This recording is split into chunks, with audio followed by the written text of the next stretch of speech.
ilaa ku dhawaad 60 caruur agoon oo ku nool magaalada Gaalkacyo iyo deegaanada ku dhow ayaa maanta la gaarsiiyay deeq loogu talagalay in ay uga qayb qaataan farxadda ciidda oo soo ururiyeen qaar ka mid ah dhalinyarada ku nool koonfurta iyo waqooyiga Gaalkacyo kuwa oo ku mideysan urur loogu magac daray rajada dhalinta Gaalkacyo. Mahad Maxamed Axmed iyo Ayaan Maxamed Jaamac oo ku hadlayay magaca dhalinyarada isxilqaamayaasha ayaa ka warbixiyay deeqda iyo dadaalka isku xirnaanta ay u galeen soo ururinteeda.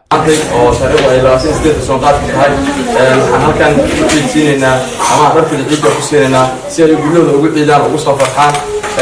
caruur gaaraysa iyo hooyooyinkood afar qof oo maanta halkan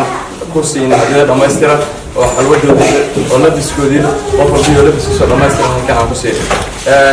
waxaan aad iyo aad ugu mahadcelinaynaa dhammaan bulshada Gaalkacyo oo runtii nagala qayb qaatay barnaamijkan inaan fulino. runtii aad baan ugu faraxsanahay maanta farxaddeenu kaamil weeyaan alxamdulilah ilaahay waa mahad iskale shaqada waxay noo soo bilaabatay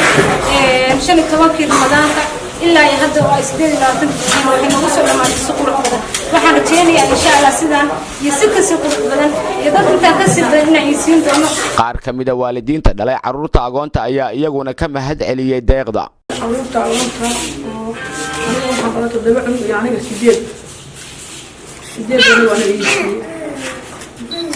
dadka walaalaheena laga soo ururiyay dhalinyarada laga soo urursay ilaahay waxaan ku baray maqaal ilaahay inuu siiyo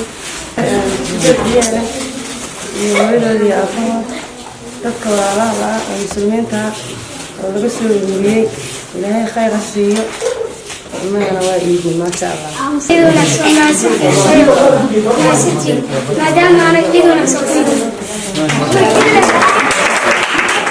dadaalladan ayaa qayb ka ah qorshayaasha la doonayo in lagu caawiyo agoonta iyo danyarta ku nool magaalada Gaalkacyo. Talaabadan ay muujinayaan dhalinyarada Gaalkacyo iyadoo ah mid muujinaysa isku duubnida dhalinyarada magaalada Gaalkacyo iyo kaalinta ay ka qaadan karaan caawinta walaalahooda dhibaataysan.